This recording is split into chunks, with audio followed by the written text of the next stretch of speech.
Welcome to shortcut guys. आज हम continue करेंगे हमारा चैप्टर नंबर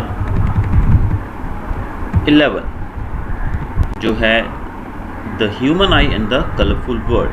तो आज हम जो टॉपिक्स पढ़ने जा रहे हैं वो है defects of vision and their correction. अब पिछले वीडियो में हमने पढ़ा था कि किस प्रकार से जो हमारी आंखें हैं उनके ऊपर एक ब्लर, एक क्लाउड, एक मिल्की ऐसा सब्सटेंस जम जाता है जिससे हमारी आंखों की जो रोशनी है वो काफ़ी कम होने लगती है। लेकिन अब इसको ठीक भी किया जा सकता है। अब इसको ठीक करने के लिए कैसे हम करते हैं, अब हम यहाँ पर पढ़ेंगे डिफेक्ट्स के बारे में और उनकी करेक्शन की। डिफेक्ट्स यानी कि आंखों में जो प्रॉब्लम्स होती हैं उनके बारे में, और उनको हम कैसे करेक्ट कर सकते हैं, ठीक कर सकते हैं, उसके बारे में। समटाइम्स द आई में gradually lose its power of accommodation, यानी कि जो उसकी पावर ऑफ एकोमोडेशन हमने पढ़ा था ना कि मिनिमम 25 सेंटीमीटर रहती है और मैक्सिमम जो है infinity. In such conditions, the person cannot see the objects distinctly and comfortably. इस कंडीशन के अंदर इंसान जो है उसको ऑब्जेक्ट्स जो हैं वो प्रॉपरली कंफर्टेबली दिखाई नहीं देंगे clearly. The vision becomes blurred. Vision कैसा हो जाता है? Blurred due to refractive defects of the eye के डिफेक्ट के कारण। अब ये जो डिफेक्ट्स हैं ये कौन कौन से हैं वो हम पढ़ते हैं। ऐसे 3 कॉमन रिफ्रैक्टिव डिफेक्ट्स होते हैं विजन के, 3। दीज आर, कौन कौन से हैं ये? पहला है मेयोपिया जिसको हम नियर साइटेडनेस भी कहते हैं। दूसरा है हाइपरमेट्रोपिया जिसको हम फार साइटेडनेस भी कहते हैं। और तीसरा है presbyopia. These defects can be corrected by the use of suitable spherical lenses. इसको आप ठीक कर सकते हो किसकी मदद से? प्रॉपर सुइटेबल जो है स्फेरिकल लेंस, उसके यूज़ करके आप इसको क्लियर कर सकते हैं। अब हम पढ़ते हैं फर्स्ट जो हमारी डिफेक्ट है मेयोपिया के बारे में। Myopia is also known as near sightedness. इसको नियर साइटेडनेस भी कहा जाता है। A person with myopia can see nearby objects clearly but cannot see distant objects distinctly. यानी कि जो मेयोपिया से पीड़ित जो व्यक्ति होगा वो नियर बाय ऑब्जेक्ट्स यानी कि पास की चीज़ें तो उसको आसानी से दिखाई देगी क्लियर, बट डिस्टेंट थिंग्स यानी कि दूर की चीज़ें जो हैं वो उसको प्रॉपर्ली दिखाई नहीं देंगी। अ person with this defect has the far point nearer then infinity. ऐसे लोगों का जो फार पॉइंट होता है, आपको याद है ना फार पॉइंट, जो मैंने पिछले वीडियो में हमने डिस्कस किया था, फार पॉइंट और नियर पॉइंट। नियर पॉइंट रहता है 25 सेंटीमीटर, फार पॉइंट रहता है लगभग इन्फिनिटी पे। वो फार पॉइंट जो है वो इन्फिनिटी पे न रहकर वो पास हो जाता है, नज़दीक आ जाता है, यानी कि उसको एक जगह मिल जाती है। Such a person may see clearly up to distance of few meters, यानी कि उनकी जितनी दूरी तक उनका फार पॉइंट सेट हुआ है वो फ्यू मीटर, कुछ ही मीटर तक वो आसानी से देख पाएंगे ढंग से। In a myopic eye the image of a distant object is formed in front of the retina. अब मायोपिक आई यानी कि अगर कोई व्यक्ति जिसको मायोपिया है तो ऐसे में जो इमेज फॉर्म होती है वो रेटिना के ऊपर ना बनकर रेटिना के पहले बनती है, रेटिना के आगे बनती है। And not at the retina itself, यानी कि जो इमेज कहाँ बननी चाहिए? रेटिना पे बननी चाहिए, लेकिन इस केस के अंदर जो इमेज बनती है कहाँ बनती है? रेटिना के आगे बनती है। दिस डिफेक्ट में अराइज ड्यू टू, ये क्यों होता है ये बहुत इंपॉर्टेंट चीज़ है, excessive curvature of the eye lens. अगर आई लेंस का कर्वेचर बढ़ जाए तो ऐसा होता है। दूसरा elongation of the eye ball, अगर आई बॉल बड़ी हो जाए किसी हिसाब से। This defect can be corrected by using a concave lens. इसको करेक्ट किया जा सकता है किसकी मदद से? कॉन्केव लेंस की मदद से। This is illustrated in figure 11.2। ये आपको 11.2 फिगर जो है इसमें आपको देखने को मिल सकता है। A concave lens of a suitable power will bring the image back onto the retina। अगर आप प्रॉपर कॉन्केव लेंस यूज़ करते हैं तो इमेज जो है जो कि आगे बन रही है उसको फिर से कहाँ पहुँच जाएगी? वो इमेज रेटिना पे पहुँच जाएगी। दस द डिफेक्ट इज करेक्टेड। तो इस प्रकार से डिफेक्ट है वो करेक्ट हो जाएगा।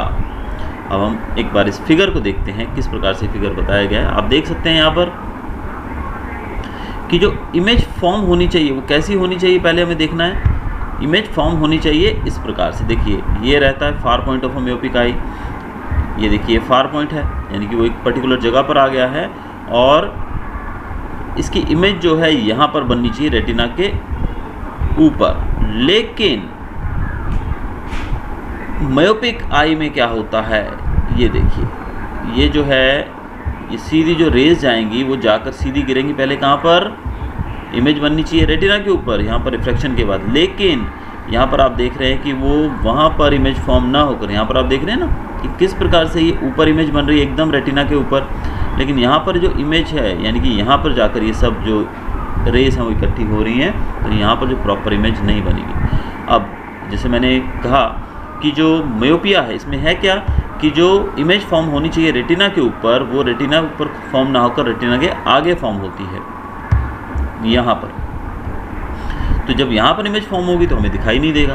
तो इसको इमेज को यहाँ पर पहुँचाने के लिए हम एक कॉन्केव लेंस का यूज़ कर सकते हैं। तो ये देखिए आप, ये कॉन्केव लेंस का यूज़ करके हमने क्या किया, देखिए ये हमने यूज़ किया कॉन्केव लेंस। अब कॉन्केव लेंस का यूज़ करने से क्या होगा, आप कॉन्केव लेंस के बारे में 9th में भी पढ़ चुके हैं जूनियर क्लासेस में।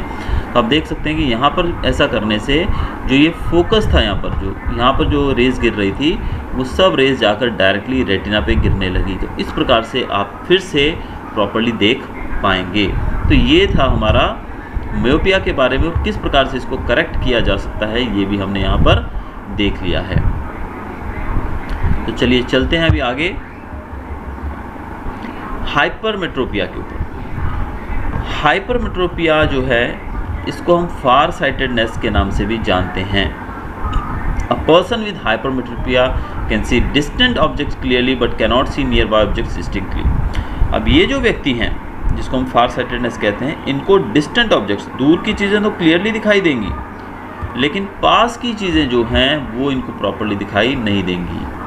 The near point for the person is farther away from the normal near point. अब ऐसे लोगों का जो नियर पॉइंट रहता है, जैसे कि मायोपिया में हमने फार पॉइंट देखा था, वैसे ही यहाँ पर नियर पॉइंट जो है, जो कि 25 सेंटीमीटर होना चाहिए, वो बढ़ जाता है। Such a person has to keep a reading material much beyond 25 centimetre for the eye for comfortable reading. अब ऐसे व्यक्तियों को जो 25 सेंटीमीटर से भी दूर रखना पड़ेगा किसी चीज़ को अगर उनको रीडिंग कंफर्टेबली करनी है तो। This is because the light rays from a close by object are focused at a point behind the retina as shown in figure. इसमें क्या होता है कि जो लाइट रेज आकर रेटिना के ऊपर गिरनी चाहिए वो कहाँ गिरेंगी, बिहाइंड द रेटिना। यहाँ पर आपको ध्यान रखना है, दोनों को कंपेयर करके आप पढ़ेंगे तो आपको बहुत इजी रहेगा। मायोपिया में क्या था कि जो इमेज फॉर्म हो रही थी, जो रेज गिर रही थी वो रेटिना के आगे गिर रही थी, लेकिन हाइपरमेट्रोपिया में ये रेटिना के पीछे गिरती है। दिस डिफेक्ट अराइजेस इधर बिकॉज, ये क्यों होता है, the focal length of the eye lens is too long. इसमें फोकल लेंथ जो है वो बढ़ जाता है, आई लेंस का फोकल लेंथ बढ़ जाता है, लंबा हो जाता है ज़्यादा, इस कारण से। या फिर the eye ball has become too small, eye ball क्या है वो छोटा हो जाता है।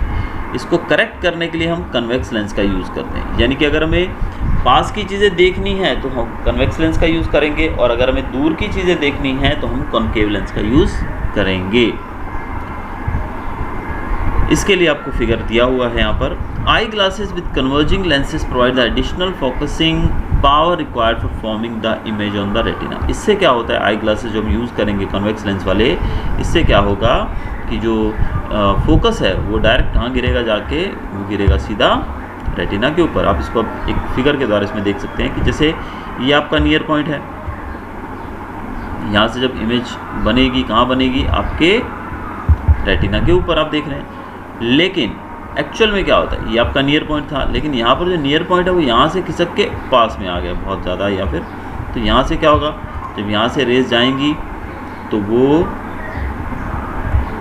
यहाँ जाकर इमेज बना। आपने देखा होगा ना, बहुत सारे लोग जिनको ऐसी समस्याएं होती हैं वो बुक को बहुत क्लोज करके पढ़ते हैं, बुक के अंदर घुस के बोलो तो एक बार पढ़ना शुरू कर देते हैं बहुत नज़दीक से। तो हम सोचते हैं भाई इसको क्या हो गया, इतनी नज़दीक से क्यों पढ़ रहा है। एक्चुअल में उनकी आंखें कमज़ोर हैं, उनको हाइपरमेट्रोपिया की समस्या है, इस कारण से वो बुक के इतना करीब जाकर पढ़ते हैं। तो ऐसे व्यक्ति जो बुक के नज़दीक जाके पढ़ते हैं, तो ऐसे केस में जो इमेज फॉर्मेशन रहती है वो होनी तो रेटिना पे चाहिए, लेकिन वो रेटिना के पीछे जो रेज हैं वो मिलती हैं, जिससे उनको क्लियर देख नहीं पाता है। अब इसको करेक्ट करने के लिए अगर हम क्या करते हैं, अगर हम इसके लिए हम लोग यूज़ करते हैं एक कन्वेक्स लेंस। कन्वेक्स लेंस का यूज़ करने से क्या होगा, जो इमेज फॉर्मेशन है वो पीछे से खिसक कर थोड़ा आगे, यानी कि कहाँ पर आ जाएंगी, रेटिना के ऊपर आ जाएंगी, और इस प्रकार से आप आसानी से देख पाएंगे।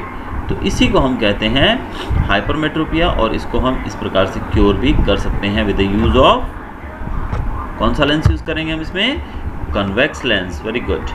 चलिए हम आगे चलते हैं अब प्रेसबियोपिया की तरफ। The power of accommodation of the I usually decreases with ageing, यानी कि जो अकोमोडेशन पावर है वो कैसे डिक्रीज होती रहती है विद द एजिंग, यानी कि उम्र के साथ साथ वो डिक्रीज होती रहती है। जैसे जैसे हम बूढ़े होते रहेंगे, उम्र बढ़ती जाएगी, वैसे वैसे दिक्कत होती जाएगी, ये जो पावर है कम होती जाएगी। For most people the near point gradually recedes away, they find it difficult to see nearby objects comfortably and distinctly without corrective eye glasses. This defect is called presbyopia. It arises due to the gradual weakening of the ciliary muscles and diminishing flexibility of the eye lens. Sometimes a person may suffer from both myopia and hypermetropia. Such people often require bifocal lenses. A common type of bifocal lenses consist of both concave and convex lenses. The upper portion consists of a concave lens. It facilitates distant vision. The lower part of convex lens, the lower part is a convex lens. It facilitates near vision. These days it is possible to correct the refractive defects with contact lenses or through surgical inventions also. अब ये कैसी समस्या है, उम्र के साथ साथ जो ये पावर कम होती रहती है। अब ये पावर कम होने से क्या होता है कि जो इंसान है उसको पास की चीज़ें भी प्रॉपर्ली नहीं दिखाई देती हैं और दूर की भी नहीं देती हैं। इसी कंडीशन को हम कहते हैं प्रेसबियोपिया, यानी कि उनको पास की चीज़ें भी नहीं दिखेंगी प्रॉपर्ली और दूर की चीज़ें भी अच्छे से नहीं दिख पाएंगी। अब हम उन दोनों को, यानी कि हमने पहले देखा कि था मियोपिया और हाइपरमेट्रोपिया, लेकिन यहाँ पर दोनों ही समस्याएं एक साथ अराइज हो जाती हैं कुछ लोगों के लिए विद द ग्रोइंग एज। इसको होने का कारण क्या है, weakening of the ciliary muscles, ciliary muscles के कमज़ोर होने के कारण ऐसा होता है, और आई लेंस की जो फ्लेक्सिबिलिटी है वो भी कम हो जाती है। तो ऐसा व्यक्ति, इसको दोनों ही समस्याएं हो सकती हैं, यानी कि मियोपिया भी हो सकता है, यानी दूर की चीज़ें भी नहीं दिखाई देंगी, और हाइपरमेट्रोपिया भी हो सकता है, पास की चीज़ें भी नहीं दिखाई देंगी। तो इसके लिए क्या यूज़ किया जाता है, इसको करेक्ट करने के लिए बाईफोकल लेंसेज का यूज़ किया जाता है। बाईफोकल लेंसेज मतलब एक ही लेंस रहता है जिसके अंदर दोनों लेंस आ जाते हैं, यानी कि एक, आपने देखा होगा चश्मा बहुत सारे लोगों का, बहुत सारे लोग रहते हैं उनके चश्मे के अंदर, आपके जो बड़े बुजुर्ग लोग रहते हैं उनके चश्मे में, आपको यहाँ पर एक फिगर देता हूँ बना के इसका, बहुत सारे लोगों का जो ग्लास रहता है, चश्मा रहता है, वो इस प्रकार का आपने देखा होगा होता है, जिसके यहाँ पर एक छोटा सा ऐसे राउंड कट लगा होता है। अब एक्चुअल में ये क्या है, ये एक बाईफोकल लेंस है, यानी कि एक ही चश्मे के अंदर वो दोनों चीज़ें आ गई हैं, यानी कि इसकी मदद से वो पास का भी देख सकते हैं और दूर का भी देख सकते हैं, यानी कि दोनों ही चीज़ें वो इसमें कर सकते हैं। आपने ऐसा नोटिस किया होगा बहुत सारे लोगों के चश्मों के अंदर यहाँ पर ऐसे छोटा सा बना होता है। तो एक्चुअल में ये क्या है, ये है बाईफोकल लेंसेज। अब किसी को नज़दीक की चीज़ देखनी है तो वो यहाँ पर देखेगा, इसके मदद से देखेगा तो उसको पास की चीज़ दिखाई देगी, और रेगुलरली वो कहाँ से देखेगा, इन जगहों से देखेगा ऊपर। तो ऊपर का जो लेंस है वो अलग रहता है और नीचे का लेंस अलग रहता है। तो इस प्रकार एक ही जगह पर, यानी कि with the help of one glass only, यानी कि एक सिंगल चश्मे की मदद से वो दोनों जगह देख सकता है। इसको कहते हैं बाईफोकल लेंसेज। इसके अंदर कॉन्केव लेंस भी होता है और कन्वेक्स लेंस भी होता है। कॉन्केव लेंस जो दूर की चीज़ें देखने में मदद करता है, और कन्वेक्स लेंस जो कि पास की चीज़ें देखने में मदद करता है।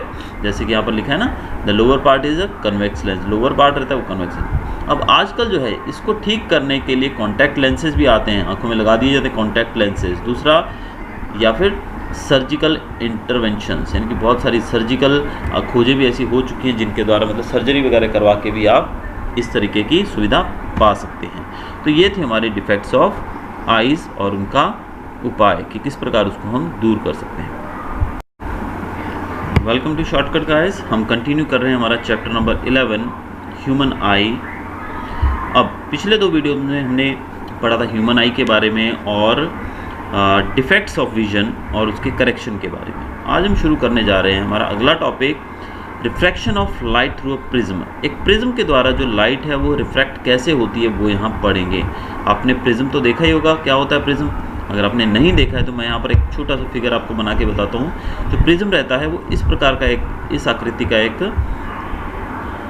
कांच का ऑब्जेक्ट रहता है। आपने इसको देखा ही होगा, ये ट्रायंगल है लेकिन ये 3D फिगर में होता है, यानी कि ये दोनों तरफ से हमको दिखाई देता है। ये इस प्रकार का ये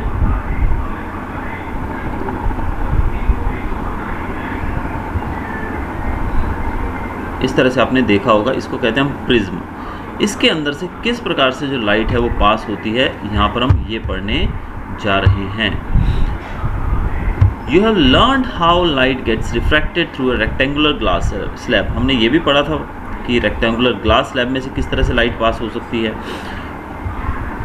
For parallel refracting surfaces as in a glass slab, the emergent ray is parallel to the incident ray. However, it is slightly displaced laterally.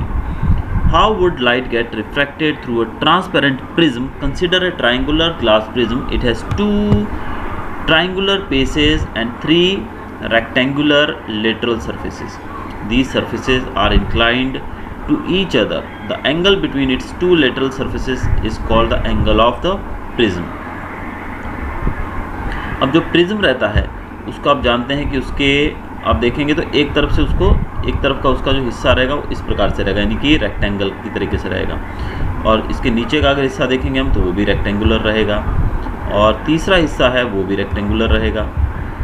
ये 2 हिस्से हुए, और तीसरा हिस्सा जो यहाँ पर लगेगा वो भी एक रेक्टेंगुलर रहेगा। अब आप इन तीनों को अगर जोड़ देंगे तो आपका प्रिज्म पूरा हो जाएगा। आप इन तीनों पट्टियों को साथ में जोड़ दीजिए तो आपको प्रिज्म मिल जाएगा, जो कि यहाँ पर कैसा होगा, तो इन तीनों को मिलाने से ये लाइन और ये लाइन साथ में मिल जाएगी तो ये बन जाएगा एक ट्रायंगल। आप देखिए इन तीनों को मिला देंगे तो हम ये एक ट्रायंगल बन जाएगा।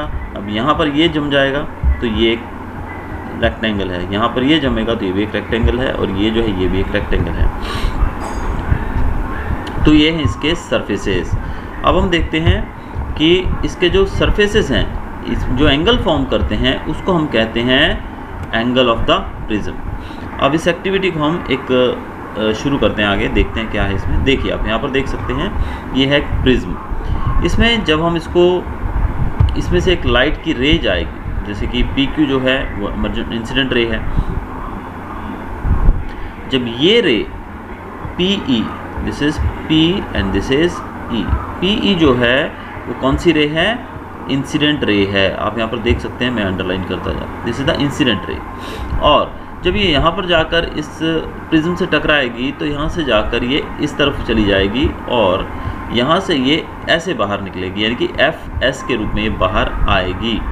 तो FS जो है it is called the emergent रे। FS को हम क्या बोलेंगे, एमर्जेंट रे। और EF जो है हमारा, ये जो है EF, इसको हम बोलेंगे रिफ्रैक्टेड रे। तो आपको याद रखना है, जो रे आ रही है that is called the incident ray, जो रिफ्रैक्ट हुई है दैट इज़ द रिफ्रैक्टेड रे, और जो तीसरी रे है दैट इज़ द एमर्जेंट रे। यहाँ पर A जो है that is the angle of prism. Angle of prism जो हमने अभी बात की वो क्या है, ये जो है ये एंगल ऑफ प्रिज्म है। ये यहाँ पर भी बनेगा और ये यहाँ पर भी बनेगा, तो this is the angle of prism. अब I जो है एंगल ऑफ इंसिडेंट। आप जानते हैं कि यहाँ से जो एंगल फॉर्म होगा इसको हम बोलेंगे I। आप देख रहे हैं यहाँ पर ये है एंगल ऑफ प्रिज्म। मैं इसको रब करके आपको दिखाता हूँ, आपको फिर देखिए ये है एंगल ऑफ प्रिज्म, यानी कि I जो लिखा हुआ है, यानी कि ये जो रे यहाँ पर जो पॉइंट है जिस पे ये रिफ्रैक्ट होगी, जब इसको हम एक नॉर्मल ड्रॉ करेंगे तो ये जो एंगल बनेगा between the normal and the incident ray, तो ये जो एंगल रहेगा ये है I का मतलब एंगल ऑफ इंसिडेंस। दूसरा यहाँ पर है angle of refraction. Angle of refraction ये रहा आपका, आप यहाँ पर देख रहे हैं this is the R, angle of refraction. तीसरा हम देखेंगे एंगल ऑफ एमर्जेंस, जो कि रे जो बाहर आ रही है उसमें से बनेगा। आप देखिए यहाँ भी एक नॉर्मल ड्रॉ करेंगे और ये जो है E है, ये हमारा angle of emergence, and D is the angle of deviation. अब जब हम इन्हीं रेज को आगे पहुँचाएंगे और ये दोनों एक पॉइंट पर जाकर मीट करेंगी तो यहाँ पर जो एंगल ये फॉर्म होगा इसको हम बोलेंगे एंगल ऑफ डिविएशन। तो ये है हमारा प्रिज्म, और इसको आपने बड़ी ध्यान से कर लेना है कि किस प्रकार से इसमें बताया गया है। तो चलिए आगे चलते हैं। Now here PE is the incident ray. ये मैं आपको बता चुका हूँ सारा कुछ। PE यहाँ पर इंसिडेंट रे है, EF जो है वो रिफ्रैक्टेड रे है, एफएस जो है वो एमर्जेंट रे है। ये सारी चीज़ें हमने क्लियर कर ली हैं। You may note that a ray of light is entering from air to glass. जब एयर में से ग्लास में एंटर करेगी, यानी कि जो बाहर का जो पार्ट है ये तो एयर ही है ना, यहाँ से जब वो ग्लास में एंटर करेगी, the first surface A be the light रे on refraction has bent towards the normal. यहाँ पर लाइट रे जो है नॉर्मल की तरफ मुड़ गई है। देखिए यहाँ पर ये नॉर्मल है आपकी, ये जो लाइन आप देख रहे हो इसको हम नॉर्मल कहते हैं, ये हमारी नॉर्मल रे है। तो जब ये लाइन यहाँ से गई तो ये ग्लास स्लैब से यानी कि इस प्रिज्म से मिलने के बाद ये इस तरफ मुड़ गई। अब आप देख रहे हैं ये नॉर्मल की तरफ मुड़ गई है, नॉर्मल के पास में आ गई है। At the second surface A C the light ray has entered from glass to air. यहाँ पर देखिए दिस इज़ ग्लास, ये किसका बना हुआ है, ग्लास का बना हुआ है, तो दिस इज़ ग्लास, इसको हम ग्लास मानेंगे। और ये है बाहर एयर है, ये क्या है, एयर, यानी कि वातावरण में से वो गई है तो एयर में से गई है। इस तरफ जो बाहर आएगी ये फिर से एयर है, यहाँ पे भी ये भी एयर है, यानी कि ये ग्लास ये एयर। तो जब एयर से ग्लास में जाएगी तो ये नॉर्मल की तरफ मुड़ेगी। लेकिन जब ये ग्लास से एयर में जाएगी, यानी कि यहाँ से देखिए आप, ये ग्लास है, ग्लास से ये बाहर निकली एयर में गई। अब जब ये एयर में जाएगी तो ये नॉर्मल जो है नॉर्मल से दूर जाएगी। ये देखिए नॉर्मल इस तरफ है, तो अगर ये इस तरफ जाती तो ये नॉर्मल की तरफ होती, लेकिन ये इससे इस तरफ हो गई, यानी कि नॉर्मल से दूर हो गई है। So it will go away from the normal, ये नॉर्मल से दूर हो जाएगी। Compare the angle of incident and angle of refraction. आप यहाँ पर एंगल ऑफ इंसिडेंट और एंगल ऑफ रिफ्रैक्शन को कंपेयर कर सकते हैं।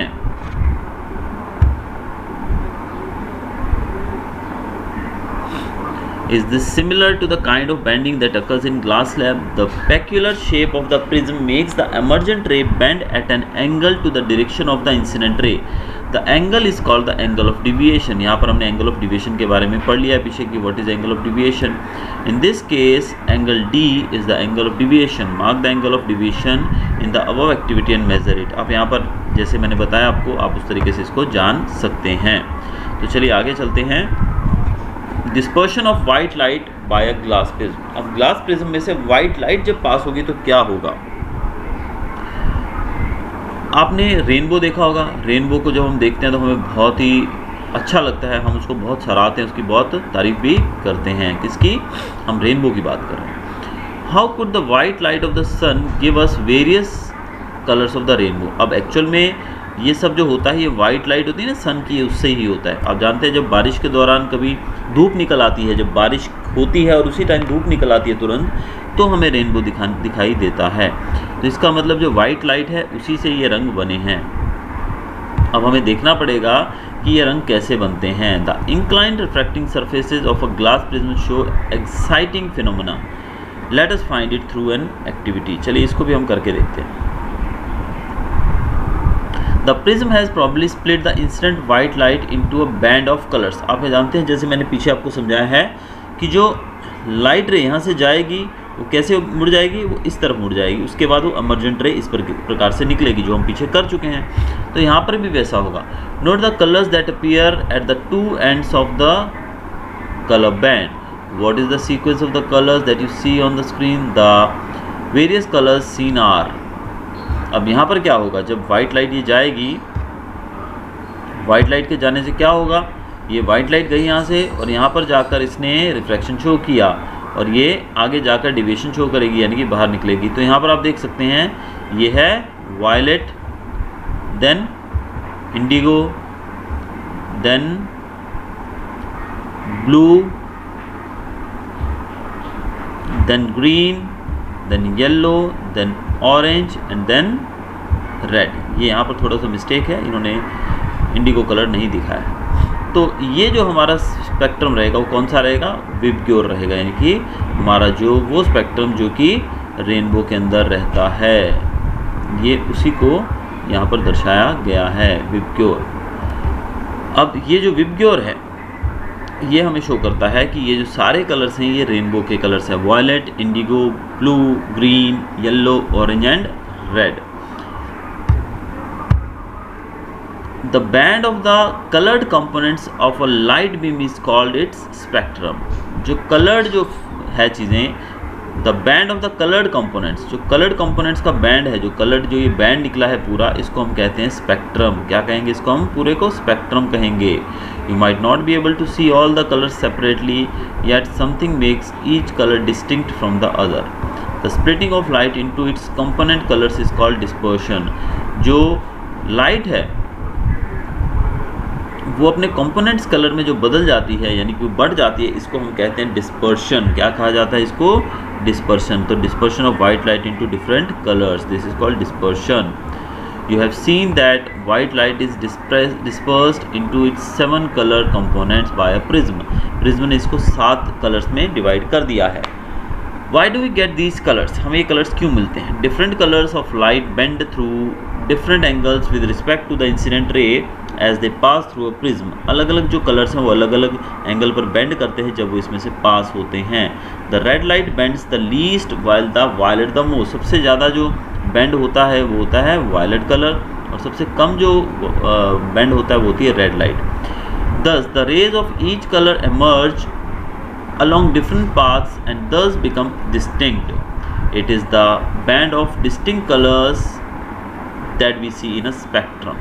अब यहाँ पर इसाक न्यूटन के बारे में कहा गया, वो the first to use a glass prism. वो पहले व्यक्ति थे जिन्होंने ग्लास प्रिज्म का यूज़ किया था। किस लिए? स्पेक्ट्रम लेने के लिए, स्पेक्ट्रम फाइंड आउट करने के लिए सनलाइट का। He tried to split the colors of the spectrum of white light further by using another similar prism. उन्होंने 2 प्रिज्म का यूज़ किया था। However, he could not get any more colors. He then placed a second identical prism in an inverted position with respect to the first. उन्होंने इस प्रकार का setup किया था। देखिए, एक ये है प्रिज्म और उन्होंने एक और प्रिज्म लगा दिया। इससे क्या हुआ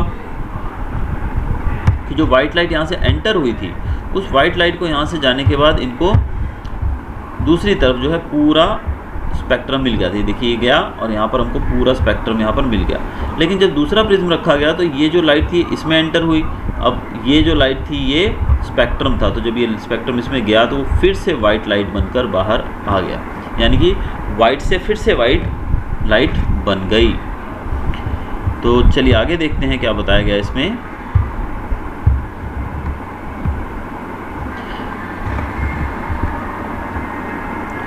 This allowed all the colors of the spectrum to pass through the second prism. He found a beam of white light emerging from the other side of the second prism. उन्होंने देखा कि जब पहली साइड से prism में पास हुई light तो वो एक स्पेक्ट्रम मिला इनको दूसरी तरफ, और वो स्पेक्ट्रम जब दूसरे प्रिज्म में से गुजरा तो फिर से उनको एक वाइट लाइट मिल गई। This observation gave Newton the idea that the sunlight is made up of 7 colours. तो इससे न्यूटन को एक आइडिया मिला कि सनलाइट जो है कितने रंगों से मिलकर बनी है? 7 रंगों से। Any light that gives a spectrum similar to that of sunlight is often referred to as white light. कोई भी लाइट जो स्पेक्ट्रम देती है, कैसा स्पेक्ट्रम देती है? सिमिलर टू सनलाइट, सनलाइट जैसा स्पेक्ट्रम अगर देती है वो, तो इसको हम वाइट लाइट कह सकते हैं। अ rainbow is a natural spectrum. Rainbow जो है वो एक नेचुरल स्पेक्ट्रम है, appearing in the sky after rain shower, यानी कि इसके लिए कोई हम प्रिज्म का यूज़ नहीं करते। It is not a man made phenomena, it is a natural phenomena. इनकी जो आकाश के अंदर हमारी जो ड्रॉपलेट्स होती हैं, छोटी छोटी जो वाटर ड्रॉपलेट्स रहती हैं, वो जो है वो प्रिज्म की तरह काम करती हैं। अब देखिए, एटमॉस्फेयर के अंदर प्रिज्म क्या है? This is all natural. ये सनलाइट डिस्पर्शन होता है, उस कारण से हमको ये रेनबो दिखाई देता है। A rainbow is always appears in a direction opposite that of the sun, यानी कि सूरज जिस डायरेक्शन में होगा, जो हमारा रेनबो है वो उसके ऑपोजिट डायरेक्शन में मिलेगा हमको। रेनबो हमेशा कौन सी डायरेक्शन में रहेगा? सन के ऑपोजिट। इसमें जो वाटर ड्रॉपलेट्स हैं, यानी कि जो पानी की बूंदें हैं जो बारिश के दौरान जो आकाश में, हवा में, एटमॉस्फेयर में हमको दिखाई देती हैं, वो प्रिज्म की तरह काम करती हैं। वो क्या करती हैं? वो इन रेज को, वाइट लाइट को रिफ्लेक्ट करती हैं और फिर उसको डिस्पर्स कर देती हैं। Then reflect it internally and finally reflect it again when it comes out of the raindrop, यानी कि जो रोशनी है वो पहले रेन ड्रॉप में, जैसे हमने पीछे देखा है, यहाँ पर भी आप देख सकते हैं, ये जो सनलाइट है ये यहाँ से एंटर होगी रेन ड्रॉप के अंदर, यहाँ पर आप देखिए, और फिर से यहाँ पर ये दोबारा डाइवर्ट होकर इससे ये बाहर आएगी। तो इस प्रकार से हमको क्या दिखाई देता है? हमको रेनबो दिखाई देता है। Due to the dispersion of light and internal reflection, यहाँ पर 2 फिनोमेनन्स होते हैं, dispersion of light and internal reflection. Different colours reach the observer's eye, इसी कारण से ये जो रेनबो है ये हमारी आंखों तक पहुंचता है, हमें दिखाई देता है। तो ये था हमारा रेनबो फॉर्मेशन के बारे में, यानी कि प्रिज्म से किस प्रकार से जो लाइट है, स्पेक्ट्रम ऑफ वाइट लाइट, वो किस प्रकार से निकलता है और कैसे रेनबो फॉर्म होता है। तो चलिए बाकी हम पढ़ेंगे अपने अगले वीडियो के अंदर। Till then good bye.